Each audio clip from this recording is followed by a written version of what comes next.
হাসির রাজা, জ্ঞানের রাজা, রসিক রাজা গোপাল ভাঁড়।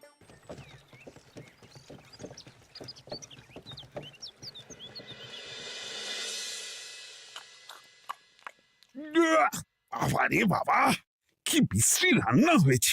তরকারিতে কি কোনো জিরে বাটা, আদা বাটা কিছুই দেয়নি নাকি? কই গো রাধুনী ঠাকুর, কোথায় গেলে? এদিকে এসো।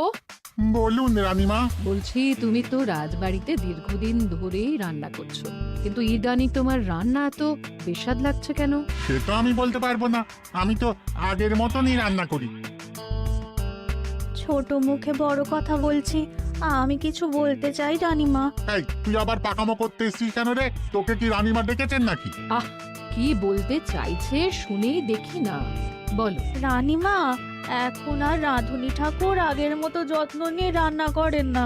রান্নাঘরে পড়ে পড়ে ঘুমোয় আর তাড়াহুড়ো করে কোনো রকমে রান্না করে দেন। একদম বাজে কথা বলবি না। বাজে কথা না রানীমা, শিলনোড়ায় বাটতে ওনার কষ্ট হবে বলে আজকাল রাধুনী ঠাকুর শুধু জিরে ফোড়ন দিয়ে রান্না করেন। এত বেতন দিয়ে তোমাকে রাখা হয় কি এই ফাঁকিবাজির জন্যে? কি মানে ভুল হয়ে গেছে। এর যদি এই ভুল করার ইচ্ছে হয় তাহলে তল্পি তল্পা গুটিয়ে বাড়ি গিয়ে ভুল করো, মনে থাকবে? মনে থাকবে মহারাজ। কি হচ্ছে বলো তো রানী? সকালে বাগানে পায়চারি করছিলাম, দেখি মালি একটা গাছেও জল দেয়নি। এই গরমে জল না পেলে যে গাছপালাগুলো মরে যাবে। সবাইকে এবার মনে হচ্ছে বলে বলে কাজ করাতে হবে।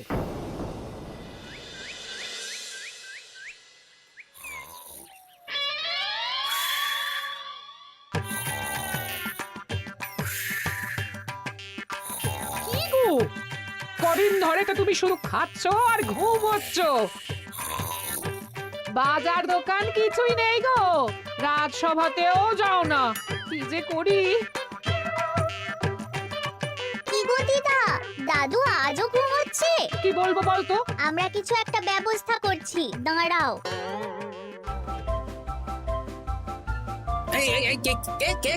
ওঠো দাদু, আর কত ঘুমে? কুড়েমির একটা সীমা থাকে। ওঠো বলছি, ওঠো, ওঠো না। আমি বুঝতে পারছি বাড়ির কাজ, বাজার দোকান এসব না করার জন্য তুমি পড়ে পড়ে ঘুমোচ্ছ। দাদু কাছে ফাঁকি দিচ্ছে দিদা। দে পুটি, আর সরসরি দে, দে।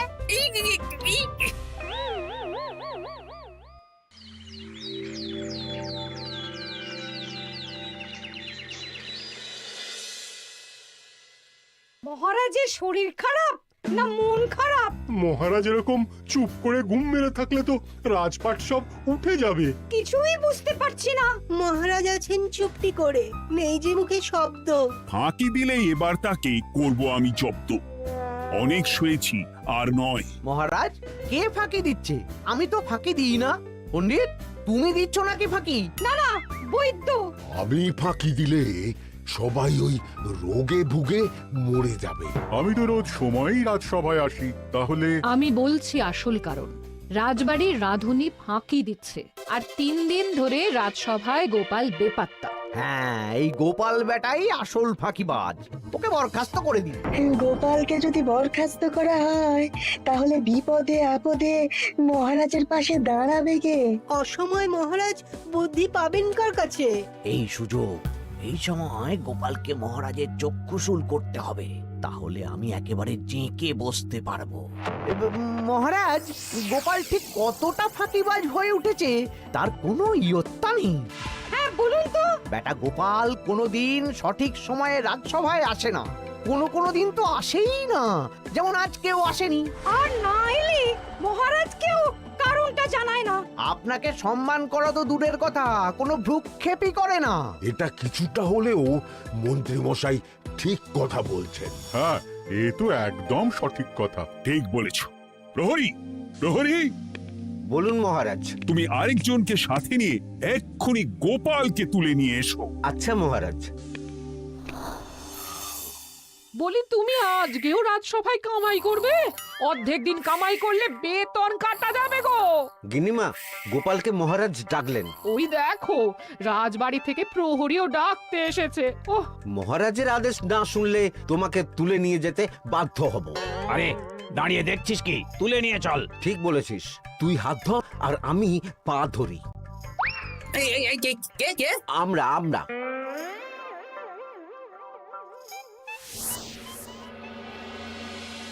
এসব কি গোপাল? তুমি বাড়িতে আছো, ঘুমোচ্ছ, অথচ রাজসভায় আসছো না, কি ব্যাপার? আগে মহারাজ, মস্তিষ্ককে বিশ্রাম দিয়ে বুদ্ধি বাড়াচ্ছিলাম। অনেক ব্যবহার হয়েছে তো, তাই একটু বিশ্রাম দরকার আর কি। আমার পুরো রাজসভাটাই ফাঁকিবাজ। আমি সবাইকেই বিদায় করব, আর গোপালকেও। এই সেরেছে, আমি ফাঁকিবাজ নই মহারাজ। আমি খোঁজ নিয়ে দেখেছি সবাই কম বেশি গায়ে হাওয়া লাগিয়ে ঘুরছে। মহারাজ, আমি তো নদীর পাড়ে বসে শীতল হাওয়া গায়ে লাগাই, তবেই তো ঢেউয়ের মতো আমার ছন্দ আসে। কেউ ফাঁকিবাজ না মহারাজ, আসল ফাঁকিবাজ গোপাল। মহারাজ, আমি যদি দরকারে আপনাকে বুদ্ধি দিয়ে, ফাঁকা সময়ে বিশ্রাম দিয়ে ফাঁকিবাজ হই, তাহলে মন্ত্রী মহা ফাঁকিবাজ। কারণ মন্ত্রীর কাজ রাজাকে বুদ্ধি দেওয়া, তা তিনি করেন না বলেই আমাকে দরকার পড়ে। আমি তো ভাঁড়, আমি শুধু হাসাবো, এটাই আমার কাজ। তাতে কি, সেনাপতিও তো সেনাপ্রধান, ও কি যুদ্ধ করে? রাজ্যে শান্তি শৃঙ্খলা বজায় আছে, তাহলে যুদ্ধ করে হবেটা কি? হ্যাঁ, অকারণে পায়ে পা দিয়ে যুদ্ধ বাঁধাবো নাকি? হ্যাঁ, যত সব। যখন তখন বিপদ আসতে পারে, তাই যুদ্ধের জন্য সব সময় সামরিক শক্তিকে প্রস্তুত থাকা দরকার। হ্যাঁ, এটা গোপাল ঠিক বলেছে। সেনাপতিকে তো কোনোদিন সেসব নিয়ে মহড়াও করতে দেখি না। তাহলে দাঁড়ালো 3 জন ফাঁকিবাজ। মূল অভিযুক্ত গোপাল দিন রাত কামাই করে, মন্ত্রী মহারাজকে বুদ্ধি দেয় না, আর সেনাপতি যুদ্ধের প্রস্তুতি নেয় না। এই 3 জনকে আমি বিদায় করব। এই সেরেছে, এ তো দেখছি বিনা মেঘে বজ্রপাত। না, তবে তোমরা যে ফাঁকিবাজ নও সেটা প্রমাণ করার জন্য 12 ঘন্টা সময় দেব। আমাদের কি করতে হবে? তোমাদের 3 জনকে 3টে খালি বস্তা দেব। প্রত্যেকে ওই খালি বস্তা নিয়ে জঙ্গলে যাবে, আর এই 12 ঘন্টার মধ্যে জঙ্গল থেকে বস্তা ভরে আনবে। একটা বস্তা ভরার জন্য 12 ঘন্টা সময়? এ তো খুবই সহজ কাজ। সহজ কঠিন জানি না, যে ফাঁকি দিয়ে ফাঁকা বস্তা জমা দেবে বা কিছুটা ভর্তি কিছুটা খালি আনবে, সে সাজা পাবে। আচ্ছা মহারাজ, আমি বস্তায় কি নিয়ে আসবো সেটা কি আপনি দেখবেন? তা দেখবো না, কিন্তু বস্তা ভরে আনতে হবে। আর যা বস্তায় ভরে আনবে তাই নিয়ে সবাই বাড়ি ফিরে যেতে পারবে। তার মানে বস্তাতে যা থাকবে সব বস্তার মালিকই পাবে। একদম তাই। বুঝে গেছি, ভিতরে কোনো গভীর পরিকল্পনা আছে। প্রহরী, প্রহরী, তুমি এই 3 জনকে 3টে বস্তা দিয়ে দাও। যথা আজ্ঞা মহারাজ। আর বাকি সভাসদেরা আজকে রাজসভাতেই থাকুক।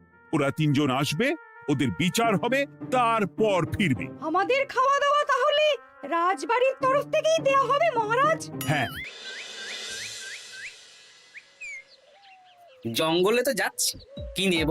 গোপাল, আমি বলি কি, তুমি বরং আমার বস্তায় ঢুকে যাও, আমি তোমাকেই নিয়ে ফিরে যাই, ল্যাটা চুকে যাবে। আপনি যদি একা আমাকে বস্তায় ভরে নিয়ে যেতে পারেন তো চলুন। একা? এই সেরেছে। দাঁড়ান, আমি আপনার কাঁধে চড়ে দেখি আপনি আমাকে বইতে পারবেন কি পারবেন না। না না, মুখ ফসকে বলে ফেলেছি, মাথা খারাপ নাকি? তাহলে নিজের মতন থাকুন।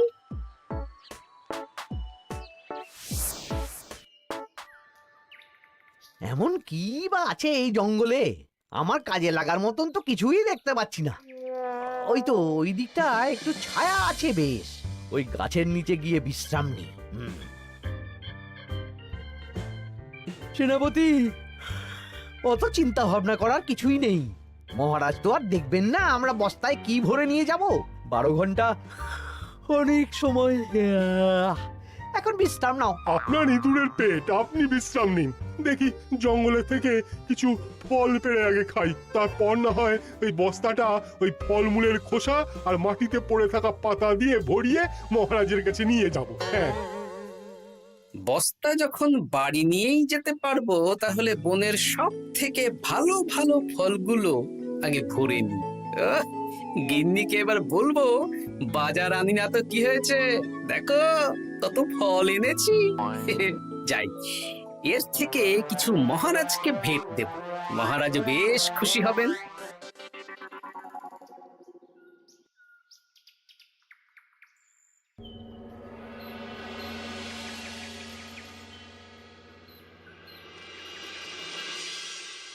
উফ, এই এত বড় জ্বালার মতো পেটখানা নিয়ে এই তেল্লাই গাছে উঠবো কি করে? দূর দূর, আশেপাশে ঢিল পাথরও দেখতে পাচ্ছি না। এই বুড়ো বয়সে হাড়গোড় ভাঙলে সে এক খারাপ ব্যাপার হবে। আরে দূরে ওদিক থেকে আওয়াজ পাওয়া যাচ্ছে, তার মানে এই বনে কেউ এসেছে। ভাই মদন, এই গাছটা ঝড়ে ভেঙে অনেক দিন পড়েছিল, এটা তো নেবই। তুই ওদিকে দেখ, কত মোটা একটা সেগুন গাছ রে। ওই গাছটা নিয়ে গেলে আমরা 1 বছর বসে খেতে পারবো। তাহলে আর দেরি কেন, হাত লাগা। আরে আরে আরে করো কি, এগুলো সব আমাদের মহারাজ কৃষ্ণচন্দ্রের পছন্দের গাছ। ভুলেও এই গাছ কেটে নিয়ে যাওয়ার ভাবনা চিন্তা করো না।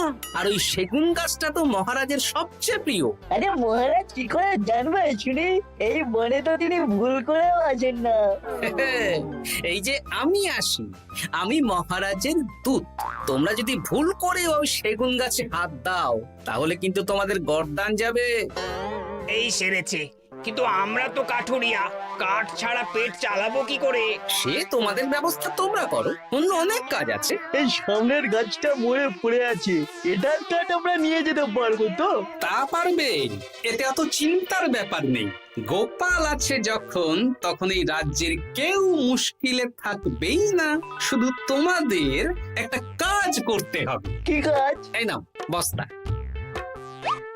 আমার জন্য এই জঙ্গল থেকে টাটকা বিভিন্ন ফল পেড়ে এই বস্তা ভরে দাও, তাহলে মহারাজকে আর তোমাদের কথা বলবো না, বুঝলে? আর তোমাদের যাতে রাজবাড়িতে কোনো কাজ হয় সেই নিয়ে মহারাজের কাছে সুপারিশও করো, কেমন? বেশ বেশ, তুমি তাহলে এখন এখানে বিশ্রাম করো, আমরা তোমার বস্তা ভরে ফল নিয়ে আসছি। ঠিক আছে, আমি তোমাদের কুঠার পাহারা দিচ্ছি, তোমরা ভালো তরতাজা ফল বস্তায় ভরে নিয়ে এসো।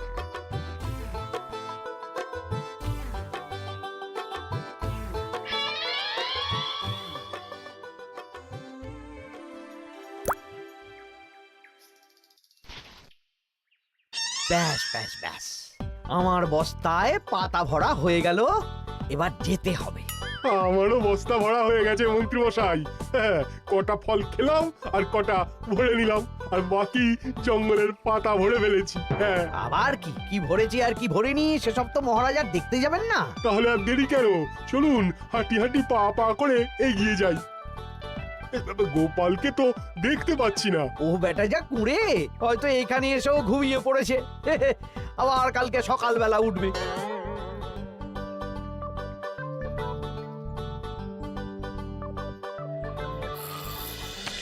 এই যে ভাইয়া, এই যে হ্যাঁ, কে কে? আমরা। ও বলো, বস্তা ভরে এনেছো? হ্যাঁ, ভরে এনেছি। তাহলে চলো রাজসভায় যাই, তোমাদের একেবারে মহারাজের সাথে পরিচয়ও করিয়ে দেবো, আর কাজের ব্যাপারেও বলবো। চলুন, চলো চলো চলো।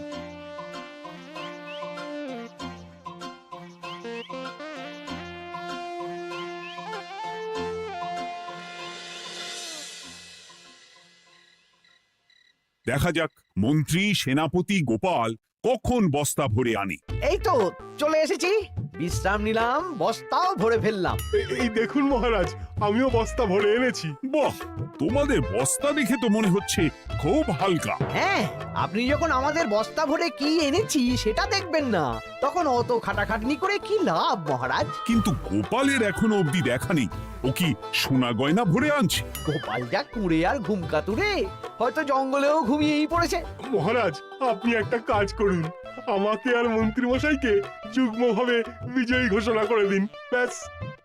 এত তাড়া কিসের? বাবা বাবা বাবা বাবা, তোমরা তিনজনেই বস্তা ভরে এনেছো, আমি খুব খুশি। আমার কথা শুনে কাজ করেছো, তোমরা তিনজনেই বিজয়ী। এবার বাড়ি যাও, যাও। গোপাল কি করে বিজয়ী হয় মহারাজ? এই বস্তা ভরে নিয়ে আসাতেও তো ওর ফাঁকিবাজি ধরা পড়ছে। কিসের ফাঁকিবাজি? এই যে দুটো লোক তোমার হয়ে বস্তা বয়ে আনলো, সে তো মহারাজ সহ আমরা সবাই দেখতেই পেলাম। তা তো ঠিক, গোপাল নিজে হাতে বস্তা ভরে আনেনি। মহারাজ বস্তা ভরে আনতে বলেছেন, আমি এনেছি, এখানেই কথা শেষ। আমি কাকে দিয়ে বস্তা ভরালাম, কে আমাকে সাহায্য করলো, সেসব তো কোনো শর্ত আরোপ করা ছিল না। কিন্তু পরীক্ষাটা তো কে ফাঁকিবাজ সেটা প্রমাণ করার পরীক্ষা। এখানে তো তুমি ফাঁকি দিলে গোপাল। এটাও ঠিক কথা, তাহলে গোপালের শাস্তি পাওয়া উচিত। মহারাজ, আপনার শর্ত ছিল সেই ফাঁকিবাজ বলে প্রমাণিত হবে যে বস্তা খালি আনবে। এইখানে আপনি একটা ছোট্ট ভুল করেছেন মহারাজ। বস্তায় কি আছে সেটা দেখবেন না, আগেই বলে দিয়েছেন। তা তো বলেছি। আপনি নিশ্চয় জানেন পাঠশালায় কিছু ছাত্রছাত্রী থাকে যারা পড়ার বইয়ে মুখ গুজে বসে থাকলেও পড়ায় তাদের মন থাকে না, মাথাতেও পড়া ঢোকে না, তাই সেই পড়া তাদের কোনো কাজে লাগে না। কি পণ্ডিত মশাই, এদেরকেই তো বলে ফাঁকিবাজ। বিলক্ষণ, এরাই ফাঁকিবাজ। ধন্যবাদ। তেমনি আমি যদি বলি সেনাপতি আর মন্ত্রী মশাই ওই ফাঁকিবাজদের মতনই ফাঁকি দিয়ে বস্তা ভরেছে, তাই ওদের বস্তা এত হালকা। সে তো আমি বুঝতেই পারছি। কিন্তু আমার বস্তায় যা জিনিস ভরে এনেছি তা একার পক্ষে সংগ্রহ করা মুশকিল ছিল, তাই আমি দুজনের সহযোগিতা নিয়েছি। মহারাজ, আপনি কি বস্তা খুলে দেখবেন নাকি? না না, আমি খুলে দেখলে আমার কথার খেলাপ হবে। এবার তো দেখছি আবার তিনজনের পরীক্ষা নিতে হবে। হ্যাঁ, নইলে প্রকৃত ফাঁকিবাজ কে সেটা প্রমাণ হবে না। কিন্তু ফাঁকিবাজ ধরার উপায় কি? মহারাজ, আমরা বরং আমাদের বস্তা নিয়ে বাড়ি না গিয়ে একদিন কারাগারেই থাকি, আর তাতেই প্রমাণ হবে এই বস্তায় সত্যি কি আছে যা আমাদের নিজেদের কাজে লাগবে। এটা ভালো বুদ্ধি। মহারাজ তখনই কারাগার থেকে আমাদের মুক্ত করবেন যখন আমরা আর থাকতে না পেরে ডাক দেব, আর যে আগে বেরোতে চাইবে সে সব থেকে বড় ফাঁকিবাজ, মানে যে আগু পিছু না ভেবে কাজ করে। বেশ, তাহলে তাই হোক। মহারাজ, কারাগারে শুধু জল ছাড়া আর কিচ্ছু দেওয়া হবে না, কারণ বস্তায় তো আর জল থাকতে পারে না। না না, তা কি করে হয়? শুধু জল? হ্যাঁ, আমি তো লোককে দিয়ে বস্তা ভরিয়েছি। আপনারা নিজে কি এমন কাজের জিনিস ভরেছেন সেটাই প্রমাণ হবে। বেশ, তাহলে তোমরা কারাগারে যাও। প্রহরী, ব্যবস্থা করো।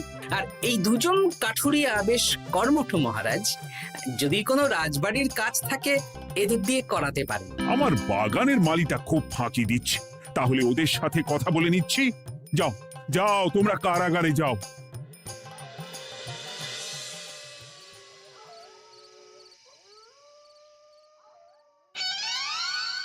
ওরে বাবা রে, কি খিদে খিদে পাচ্ছে রে। দেখি বস্তায় কি আছে দেখি।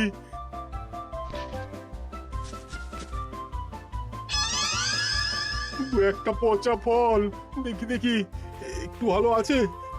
এটা একটু ভালো আছে, হ্যাঁ এটাই খাই, হ্যাঁ এটাই খাই।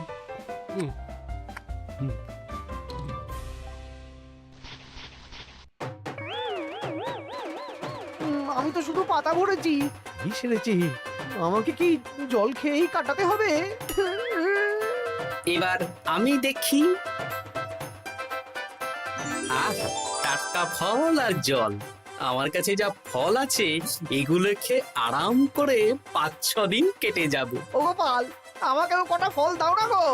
ও গোপাল, আপনি এখান থেকে উঠুন, অন্য বাগানে ফুল হয়ে ফুটুন। ফল খাবেন? এখন কর্মফল ভোগ করুন। ওরে বাবা, জল খেয়ে আর কতক্ষণ কাটাবো?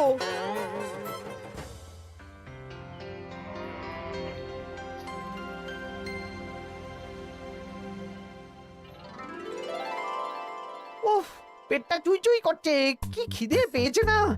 আমি আমি বাড়ি যাব। আপনি বাড়ি যাবেন? তাহলে বেরিয়ে আসুন, বেরিয়ে আসুন। বেটা গোপাল কায়দা করে এমন শর্ত দিতে বললো, পুরো ফেঁসে গেলাম। আমারও তো খাওয়ার মতন তেমন কিছু নেই, আমিও এখানে থাকবো না। আমি এখানেই আছি, ফল খাবো, জল খাবো, আর প্রকৃতির ডাক এলে একটু বাইরে যাব।